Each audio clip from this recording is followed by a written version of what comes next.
नमस्कार साथियों, मैं मनोज स्वराजी स्वागत करता हूं आपका मिनी संसद के मंच पे। आज हम बात करेंगे एक ऐसे विषय के बारे में जो बहुत ही संजीदा विषय है और बहुत ही दबा हुआ विषय है। अक्सर पॉलिटिकल पार्टियां इन विषयों पर बात नहीं करती हैं और इस तरह के विषय पे शायद ही बिरले ही कोई पॉलिटिकल पार्टी मिलेगी जो इस तरह के विषय उठाती है। आज हम आए हैं पीपीपी पब्लिक पॉलिटिकल पार्टी के ऑफिस में।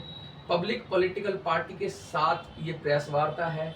हम जानना चाहते हैं कि जो विषय जिन विषयों पर पॉलिटिकल पार्टियां डरती हैं बात करने से, अक्सर जिन विषयों को पॉलिटिकल पार्टियां दरकिनार कर देती हैं, उन विषयों पे पब्लिक पॉलिटिकल पार्टी इतनी मुखर क्यों हो रही है।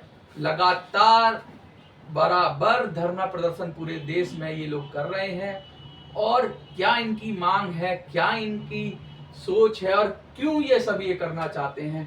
क्या ये संवैधानिक व्यवस्था में विश्वास रखते हैं, क्या ये संविधान को मानते हैं। यदि संविधान को मानते हैं तो क्या ये संविधान को ये मानते हैं कि संविधान सही तरीके से लागू नहीं है, या कौन से संविधान के कौन से आर्टिकल हैं, कौन से आर्टिकल हैं जिन पर ये बात करना चाहते हैं, जिनकी मदद से ये अपनी बात सिद्ध करना चाहते हैं।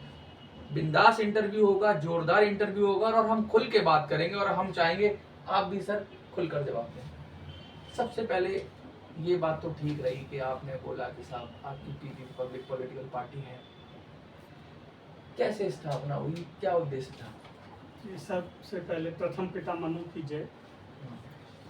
ये पार्टी मैंने 2009 में बनाई थी और 2009 में हमने इलेक्शन कमीशन में अप्लाई किया था और 3 जून 2011 को पार्टी रजिस्टर्ड हुई थी। इसलिए पार्टी का औपचारिक जन्म 3 जून 2011 को ही माना जा सकता है। पार्टी 11 वर्ष पूर्ण कर चुकी है। पार्टी को जो बनाने का उद्देश्य था वो बेसिकली ये था कि सवर्ण अब नए दलित बनते जा रहे हैं। जो सुविधाएं, जो श्रेष्ठता, जो सुपीरियरिटी कॉम्प्लेक्स पहले सवर्णों को प्राप्त था, वो आज के तारीख में बिल्कुल भी नहीं है। आज उनको ऐसे ऐसे काम करने पड़ रहे हैं जो उनके स्तर के नहीं हैं। उनका इस तरीके से शोषण हो रहा है जैसे पहले दलितों का शोषण हो रहा था। तो क्या उल्टा हो गया ये व्यवस्था? हाँ, ये वर्तमान में ये व्यवस्था बिल्कुल अलग हो गई है। तो एक राइट टू इक्वालिटी है, सब बराबर है, मतलब तो वो क्या है? देखिए, राइट टू इक्वालिटी केवल कहने की बात होती है। ये बराबर कैसे हो गया मैं आपको बताना चाहूँगा, उल्टा कैसे हो गया बताना चाहूँगा। पहले था जो पद सोपान था, ब्राह्मण, क्षत्रिय, कायस्थ और वैश्य। ये क्रमशः इसी तरीके से क्रम था। सबसे बड़ा ब्राह्मण होगा, उसके बाद क्षत्रिय होगा, फिर कायस्थ होगा, फिर वैश्य होगा। और इसी प्रकार से इनको समाज में सुविधाएं भी प्राप्त थी, इसी प्रकार से इनको विशेषाधिकार भी प्राप्त थे। वर्तमान में ऐसा हो गया है कि सबसे ज़्यादा सुविधाएं और विशेषाधिकार प्राप्त होगा एसटी। तो पहले भी गलत था। मेरी समस्या, अगर मैं पत्रकार कहूँ, पहले भी सिस्टम, अगर आप किसी को कास्ट के बेस पे सुपीरियरिटी देते हैं तो वो तो गलत ही है, चाहे इंफीरियरिटी देते हैं वो भी गलत है। मैं अपनी बात पूरी कर लूँ। जैसे ब्राह्मण को पहले जो विशेषाधिकार प्राप्त थे, आज की डेट में वो एसटी वालों को प्राप्त है। उसके बाद एससी वाले आते हैं, उसके बाद ओबीसी वाले आते हैं और सबसे नीचे के क्रम में सवर्ण आते हैं। आज की डेट में ये स्थिति हो गई है। आपका ये कहना है कि पहले भी गलत था, आज भी गलत है, ये बात बिल्कुल सच है। ये पहले भी गलत था, आज भी गलत है। इसमें समानता होनी चाहिए।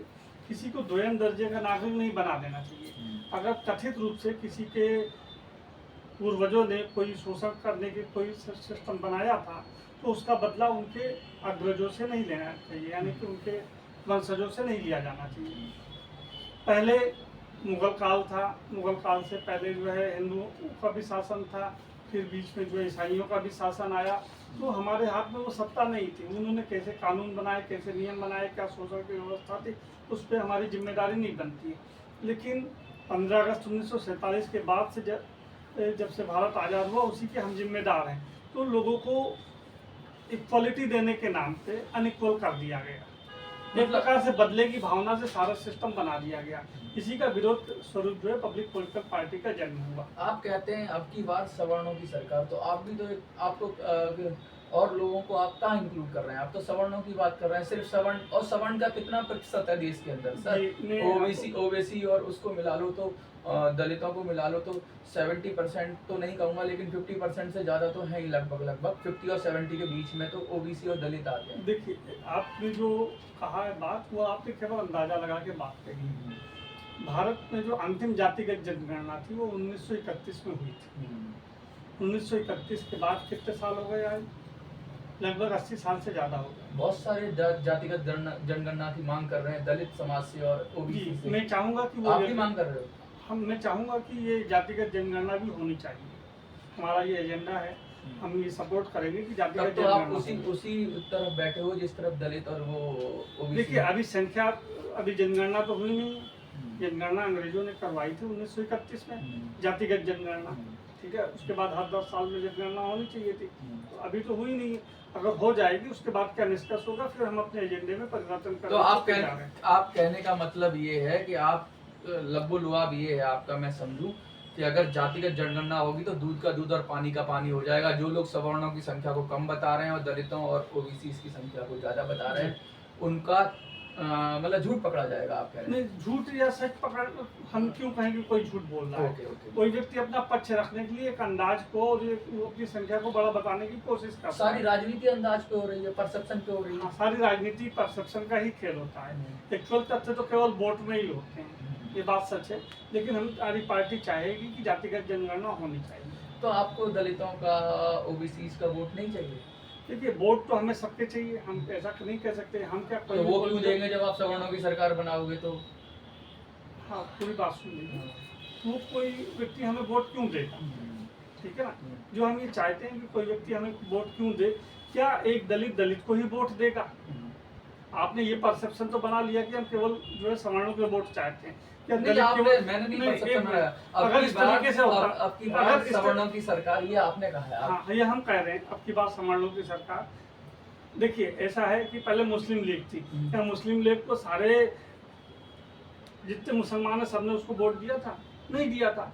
एक जो है शिरोमणि अकाली दल है, क्या सारे पंजाबी उसको वोट देते हैं? नहीं देते हैं। तो ऐसे ही हमारा जो हम वोट बैंक है, मेनली वोट बैंक है, वो सवर्ण है। तो जरूरी नहीं कि सारे सवर्ण भी हमको वोट दे, और जरूरी नहीं कि जो अवर्ण है, यानी कि जो सवर्ण नहीं है, मतलब वैसे किसी को सवर्ण कहना कितना उचित है? पूर्णतः उचित है। किसी को हम सवर्ण कहते हैं जाति के आधार पर? हम सभी को सवर्ण कह सकते हैं, कोई दिक्कत बात नहीं है इसमें। अच्छा, कोई लीगल वर्ड नहीं है कि आप किसी को सवर्ण और अवर्ण में वर्गीकृत करें। हाँ। लेकिन कहने के लिए सवर्ण की परिभाषा तो देनी पड़ेगी। हाँ, सवर्ण की परिभाषा में जो सामान्य वर्ग है, जिनको आरक्षण का लाभ नहीं मिलता है, उनको हम एक सवर्ण कहते हैं। अच्छा, एक ब्रॉडली स्पीकिंग कहते हैं। अच्छा, आप जब बात कर रहे हैं ना, दलितों की बात कर रहे हैं ना, अल्पसंख्यकों की बात कर रहे हैं, तो भी 20% के करीब ऐसा कहा जाता है कि अल्पसंख्यक भी हैं। लगभग कम हो सकते हैं, ज़्यादा हो सकते हैं, कहीं कम है कहीं ज़्यादा है, मोटा अनुमान है। कुछ कहते हैं 17% है, कुछ आंकड़े कहते हैं कि। अल्पसंख्यकों से आपका मतलब मुसलमानों से है? अल्पसंख्यकों मतलब सिख हो गया, पारसी हो गया, मुसलमान हो गया, जैन हो गया। हाँ, मतलब हिंदू को छोड़ के सभी हो गए। हाँ, ठीक है ना। देखिए, अल्पसंख्यकों की परिभाषा भी अभी बदलने वाली है। वर्तमान सरकार ने ऐसे सिस्टम बनाया है कि अल्पसंख्यक राज्य वाइज होंगे, न कि राष्ट्र के बेस पे होंगे। क्योंकि किसी राज्य में हो सकता है कि हिंदू भी अल्पसंख्यक। तो आप सहमत हैं ये? हाँ, तो राज्य वाइज होना चाहिए अल्पसंख्यक की परिभाषा। कल को ये भी मुद्दा उठ जाएगा, जिला वाइज होना चाहिए, फिर कहेंगे। हाँ, इसके भी मुद्दे उठा रहे हैं कई लोग कि जिला वाइज भी होना चाहिए, लेकिन जिला वाइज उतना फिजिबल नहीं है, क्योंकि जिला वाइज पे जो शासन करने की पद्धति वो राज्य से ही निकलती है। उससे ही हमारी जो है सारी योजनाएं अल्पसंख्यक हो या बहुसंख्यक हो, उस पर निर्भर करती है। मैं आपको एक बात कहूँ, हमारा जो पॉलिटिकल सिस्टम है 3 टायर है जी। सेंट्रल की बात होती है तो सेंट्रल स्तर पे भी होना चाहिए, अगर अल्पसंख्यक की बात करेंगे। अगर आप राज्य में जाएंगे तो कल को हम उसको प्रधानी में भी बात करेंगे उसकी, क्योंकि वो लोकल गवर्नमेंट में भी बात आएगी, तो तीसरे स्तर पे भी जाएगी बात। आप उसको रोक नहीं। अभी दूसरे स्तर पे जाने दीजिए, तीसरे स्तर का जरा इंतजार कीजिए। वेट एंड वॉच की स्थिति में तो बहुत ज्यादा इसमें पॉलिटिक्स हो जाएगी। पॉलिटिक्स कहाँ नहीं है, मनुष्य एक राजनीतिक प्राणी है, उसको ऐसे ही थोड़ी कह गए। अच्छा, हरिजन एक्ट के विषय में आप अक्सर मुखर रहते हैं, क्यों दलित कमजोर है? आपने देखा अभी दलितों का अगर घोड़े पे चढ़ जाए कोई तो दिक्कत हो जाती है, उसको तरह तरह से अपमानित किया जाता है, जाति सूचक शब्दों से कहा जाता है, और उनको जिस तरीके से गिरा के बात की जाती है, अभी भी गांव की रियलिटी है, शहर में तो नहीं लेकिन ये रियलिटी है। क्या आप इससे इनकार करते हैं? ऐसा नहीं है? देखिए, मैं आपको इस बात से महसूस करता हूँ और मैंने ये रियलिटी में भी देखा है कि दलित एक्ट का दुरुपयोग हो रहा है। नहीं, दलित एक्ट का दलित दुरुपयोग एक्ट पे का स्वीकार कर रहे हैं हम, जैसे सारे एक्ट सुप्रीम का कोर्ट ने भी कहा दुरुपयोग है। जैसे सारे एक्ट का दुरुपयोग होता है, ऐसे दलित एक्ट का भी दुरुपयोग हो रहा है। और ये दुरुपयोग जो है वर्तमान में भारतीय जनता पार्टी के काल में ये बढ़ा हुआ है। ठीक है ना। मैं ये महसूस करता हूँ कि किसी को घोड़ी नहीं चढ़ने दिया गया, किसी को कोई अपमानित किया गया, किसी को कुछ किया गया, ये एक अपराध है। ठीक है ना। इसके पीछे दलित और सवर्ण की राजनीति ना कीजिए। अपराध की एंगल से देखिए। अगर किसी का बलात्कार होता है, किसी घर डकैती होती है, किसी घर चोरी होती, तो ये कानून और व्यवस्था का सब्जेक्ट है। इसका दलित और सवर्ण से कोई संबंध नहीं। सारी राजनीति इसी बेस पे है कि अगर ये परसेप्शन बनाया गया है कि अगर कोई चोर पकड़ा जाए और उसकी जो है पब्लिक पिटाई कर दे, तो ये नहीं कहता कि मैं चोर नहीं हूँ, वो बोलता है मैं दलित हूँ, तुमने मुझे मारा। इसलिए इस प्रकार की खबरें आनी भी बंद हो गई। लोगों ने चोर को पकड़ के मारा, अगर वो दलित निकला तो उल्टा वो मारने वाले भी फंस जाएंगे। इसलिए ये एक्ट का पूरी लेकिन मार तो नहीं सकते आप, कैसे मार नहीं सकते हैं, है ना। अगर किसी ने उसको मारा है तो आप उसको FIR कीजिए, उसको कानून व्यवस्था की बात कीजिए। अब ये आप इस चीज को क्यों कहते हो कि वो दलित है इस कारण मारा? एक हो सकता है एक दलित को ज्यादा मारता है, फिर आप दलित एक्ट कैसे लगाएंगे? जितना विरोधाभास है ऊंची और छोटी जातियों के बीच में है, उससे ज्यादा विरोधाभास उपजातियों के बीच में। छोटी जाति और उससे छोटी जाति के बीच में ज्यादा घृणा है अपेक्षाकृत छोटी जाति और बड़ी जाति के बीच में। मतलब ये आप कहना चाह रहे हैं कि जातियां, एक जाति दूसरी जाति में शादियां भी नहीं करती, वो चाहे ऐसा नहीं है कि ब्राह्मण शूद्रों में नहीं करेगा, वो छोटी छोटी जातियां भी आपस में ऐसा नहीं करती हैं। अभी हम लोगों ने एक जो है नया मुद्दा खोजा है, वो हमारी पार्टी उसका एजेंडा बनाएगी, जिसको हम कहेंगे जाति जिहाद। अच्छा, जाति जिहाद जी। अभी तक तो हमने लव जिहाद सुना था, हमने जाति जिहाद सुने। हम आपको जाति जिहाद सुनाएंगे, आप उसकी चिंता मत कीजिए। जाति जिहाद क्या होता है उसका मतलब समझ लीजिए। जाति जिहाद ऐसा होता है कि जो अवर्ण है वो चाहते हैं कि सवर्णों की बेटियां उनकी पत्नी बने। नहीं, ये मैंने देखा है, कुछ जो पत्रकार हैं बड़ी ढीठता के साथ बात करते हैं। अगर कोई किसी का सवर्ण का इंटरव्यू, अभी ढीला कर देता हूँ, आप चिंता मत कीजिए। जैसे किसी सवर्ण का इंटरव्यू लेंगे तो कहेंगे कि आप मेरी अपनी बेटी को की शादी किसी दलित में कहोगे, ये बेटी की मर्जी तो रहती नहीं है। इसी को हम जाति जिहाद बोलते हैं। इसी को हम जाति जिहाद बोलते हैं। मतलब इसका मतलब ये है कि अवर्ण चाहते हैं कि सवर्णों की बेटियां उनके यहाँ ब्याही जाएं। ठीक है ना।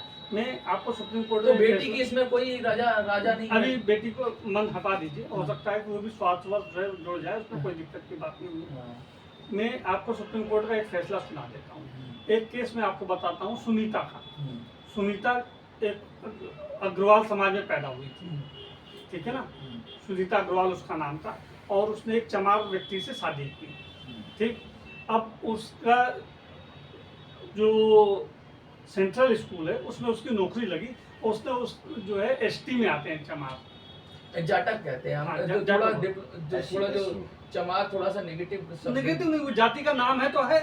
हम किसी को निंदा थोड़ी कर रहे हैं। चर्मकार नहीं, जाति का नाम है ना। चमार जाति का नाम है कि नहीं है? सरकार कोई बात नहीं, जाटक सामने में उसका कोई बात नहीं, वो ST में आते हैं। हम किसी को पॉजिटिव नेगेटिव नहीं कह रहे। मैं सुप्रीम कोर्ट का फैसला आपको सुनाने की कोशिश कर रहा हूँ, ध्यान से सुनिए। तो वो सुनीता नाम की लड़की जो है, सुनीता अग्रवाल थी पहले, जो कि सामान्य वर्ग में आती थी। उसने शादी की एक जाटो समाज में। ठीक है ना। और इसके हिसाब से वो ST हो गई। जिस तरीके से जो बोल रहे हैं कि पत्रकार लोग बहुत मुखर होते हैं। ST होने के बाद उसने केंद्रीय नौकरी में, जिसमें मतलब सेंट्रल स्कूल था, उसमें टीचर की नौकरी के लिए रहा और ST के अनुसार उसको आरक्षण मिल गया और उसने नौकरी करने लगी। 19 साल बाद एक आदमी ने शिकायत कर दी कि इसको ये ST नहीं है, ये तो जो है इससे पहले जो है ये सामान्य वर्ग में थी। ये मैं केस भी आपको अभी दिखाऊंगा, आपको केस नंबर भी नहीं, ऐसा केस एक मेरे पास भी है, लक्ष्मी नगर की बात है। मैं आपको बता रहा हूँ उसको। तो सुप्रीम कोर्ट ने ये कहा कि जाति जन्म से तय होती है, जाति बदली नहीं जा सकती। ठीक है। और इसलिए ये सवर्ण नहीं है, उसको नौकरी से सस्पेंड कर दिया गया। 341 आर्टिकल की बड़ी बात मैं अभी इस बात को पूरा कंप्लीट करूँ। उसको नौकरी से सस्पेंड कर दिया गया। उसको नौकरी से सस्पेंड करने के बाद ना तो वो सवर्ण की डेट में और उसको ना तो वो सवर्ण की डेट उसमें है परिभाषा में और ना ही वो ST की परिभाषा में। इस तरीके से सुप्रीम कोर्ट का स्पष्ट फैसला है कि जाति जन्म से तय होती है, ना कि शादी करके। इसलिए जो लोग भी कहते हैं कि भाई आप हमारे ST/SC में शादी कर दो या OBC में शादी कर दो तो आपकी जाति बदल जाएगी, क्या आप करने को तैयार हो, भी ये टोटली नकारात्मक रूप से है। इस तरीके से कुछ मतलब नहीं आपने होता। इसकी पूरी धज्जियां उड़ा दी इस तर्क की कि जाति ये शादी- मैंने नहीं उड़ाई है, ये मेरा व्यक्तिगत मत नहीं है, सुप्रीम कोर्ट का फैसला है। यानी जाति जन्मजात जन्म है से ही होती है, और सुप्रीम कोर्ट का फैसला। बदली नहीं जा सकती। बदली नहीं जा सकती। जाति बदलने के लिए हम सत्ता में आना चाहते हैं। हमारा एक कास्ट पोर्टेबिलिटी राइट्स करके हमारा एक एजेंडा है। इसका मतलब ये है कि जिस तरीके से एफिडेविट देके आप नाम बदल सकते हैं, हाँ। जिस तरीके से एफिडेविट देके आप अपना निवास प्रमाण पत्र बदल सकते हैं, आप दूसरी चीजें बदल सकते हैं, इसी तरीके से बड़ा आप क्रांतिकारी विचार है। जी, बड़ा क्रांतिकारी विचार है। और इसी तरीके से आप एफिडेविट देके, हमारी पार्टी ऐसा नियम बनाएगी, कानून बनाएगी कि आप एफिडेविट देके अपनी जाति का भी परिवर्तन कर सकते हैं। ये कितनी भी बार आप कर सकते हैं, कोई दिक्कत की बात नहीं। अच्छा। अगर आपको लगता है कि आप छोटी जाति में थे और किसी कारण से आपका शोषण हुआ या आपके पूर्वजों का शोषण हुआ तो आप ब्राह्मण बन जाइए, कोई दिक्कत नहीं। अगर किसी को लगता है हम बड़ी जाति में, हमें आरक्षण का लाभ नहीं मिल रहा है, तो एक एफिडेविट देके, शपथ पत्र देके वो छोटी जाति का बन मतलब सकते हैं, आप कोई दिक्कत नहीं। आरक्षण के पक्ष में हैं? नहीं, हम आरक्षण के विरोध में हैं। तो आप तो कह रहे हैं कि जाति, अभी आपने कहा जैसे कि हम आरक्षण को हटाना एक बड़ा मुद्दा है, हम्म। इसको हटाना थोड़ा कठिन काम है। जब तक वो नहीं हटता तब तक हम कास्ट पोर्टेबिलिटी राइट पे काम करेंगे। नहीं, आरक्षण जैसे कुछ लोग, आरक्षण कई तरीके का है, तो जाति बेस पे नहीं कहेंगे, क्लास बेस पे आरक्षण है, ठीक है। तो जो वीकर सेक्शन है सोसाइटी के, उनको उठाने की बात करता है नहीं, ये बात टोटली गलत है कि कास्ट वीकर सेक्शन बदलता रहता है। एक ही परिवार में एक आदमी गरीब हो सकता है, एक आदमी अमीर हो सकता है, या ऐसा भी हो नहीं, सकता है। सोशली, सुन लीजिए, आर्थिक हिंदुस्तानी रूप से कह रहे हैं आप, सोशली वीक। नहीं, तो जैसे जैसे कुछ लोग अभी जैसे बहुत अच्छी नौकरी कर रहे हैं, बहुत अच्छा पैसा भी कमा लेते हैं। मैं एक एग्जांपल देता हूँ, लेकिन गांव में आज भी मतलब उनका रुतबा है, कोई फौज की नौकरी कर रहा है, लेकिन उसको भी घोड़ी पे नहीं चढ़ने दिया, पैसा तो था उसके पास। ये तर्क देते हैं लोग। आपका जो तर्क है वो घोड़ी पे न चढ़ने का कोई दूसरा कारण रहा होगा, हो सकता है पैसा नहीं था, वो जाति थी। हो सकता है कि उसने घोड़ी का पैसा ना दिया हो, इसलिए आदमी कुतर्कों की गणना कर लेता है, अपने हिसाब से कुतर्क गढ़ लेता है कि मुझे घोड़ी पे नहीं चढ़ने दिया। हो सकता है घोड़ी ने उसको न चढ़ने दिया हो, ठीक है ना। इसके लिए दबंगों पर जो है आरोप लगाना सरासर गलत है। आप एक पक्षी यही बात कर रहे हैं कि मुझे घोड़ी पे नहीं चढ़ने दिया गया, मैं घोड़ी के पैसे नहीं दूंगा तो नहीं चढ़ने दिया जाएगा। जैसे हमारे यहाँ के एक महात्मा थे, मैं एक आपको उदाहरण दे दूं कि वो WT चल रहे थे, विदाउट टिकट चल रहे थे, उनको हटा दिया गया, उतार दिया गया ट्रेन से। अब उन्होंने इतिहास में अपने उसमें ये लिखा कि मैं इंडियन था इसलिए मुझे उतार दिया गया, मैं महात्मा का नाम नहीं लूंगा। अच्छा, चलिए, ये आपने अपने तरह से इसको व्याख्यात किया, परिभाषित किया। मैं एक और बात पूछूंगा, आपका बड़ा मुद्दा है कि आप कह रहे हो कि भाई सवर्ण आयोग, ये क्या चक्कर है? देखिए, सबके लिए, कुत्ते बिल्ली तक के लिए आयोग है इस देश में। ST/SC आयोग है, OBC आयोग है, अल्पसंख्यक आयोग है, ठीक है ना। सवर्णों के लिए कोई आयोग नहीं है। पुरुषों के लिए भी आयोग मांग रहे हैं लोग, पुरुषों के लिए भी मांग रहे हैं, वो हमारा मुद्दा नहीं है। खैर, हमारा मुद्दा है सवर्ण आयोग। तो आयोग से आयोग से मतलब ये होता है कि आयोग को एक जुडिशरी पावर होता है कि अगर उस वर्ग के लोगों को, जिसके लिए वो आयोग बनाया गया है, उस वर्ग के लोगों का कोई अगर अधिकार हनन होता है तो उसके लिए वो लड़ सकता है। उसके लिए, जैसे महिला आयोग है, उसके लिए वो नोटिस भेज सकता है, उसके लिए वो सुनवाई कर सकता है, सजा दे सकता है। तो क्या सवर्णों को ये अंडरस्टूड हो गया है कि सवर्ण पे कोई अत्याचार होता ही नहीं, ऐसा मान लिया गया है संविधान में? ऐसा हमने नहीं माना है, ऐसा मान लिया गया है। डॉक्टर राजेंद्र प्रसाद श्रीवास्तव ने जब संविधान बनाया था तो उस समय उन्होंने ये कल्पना नहीं की थी कि इस तरीके से जो है सवर्ण और अवर्ण का इस तरीके से दुरुपयोग होगा। अच्छा, एक चीज और, जैसे आपने कहा, आपने डॉक्टर भीमराव अम्बेडकर की बात को थोड़ा सा, जैसे लोग कहते हैं कि भाई वो संविधान सभा के अध्यक्ष थे और उनके डॉक्टर भीमराव अम्बेडकर। नहीं, आप अपने नॉलेज को बेहतर कीजिए। संविधान सभा के अध्यक्ष, पहले अध्यक्ष डॉक्टर राजेंद्र प्रसाद थे और अम्बेडकर प्रारूप समिति के अध्यक्ष थे, ड्राफ्टिंग कमेटी के अध्यक्ष थे, उनके अंडर में थे। हाँ, उनके। अच्छा, ठीक है। तो ये मैं अपनी नॉलेज को अगर मैं देख लूँगा, अपग्रेड कर लूँगा, ठीक है। तो ये जो बात कर रहे हैं आपके सवर्ण भूमि की बात कर रहे हैं आप, ये क्या है? सवर्ण भूमि एक ऐसा था, हम लोगों ने एक नारा बनाया था, सवर्णों के 3 दुश्मन, हदबंदी, नसबंदी, आरक्षण।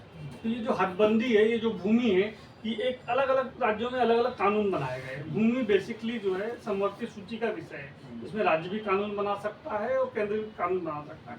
तो इस तरीके से सवर्णों की भूमि छीनने की साजिश की गई कि आपके पास इससे ज़्यादा भूमि नहीं हो सकती, अच्छा। इस लिमिट से ज़्यादा। कहीं पे 5 एकड़ रखा गया, कहीं पे 10 एकड़ रखा गया, अलग अलग राज्यों में अलग अलग था।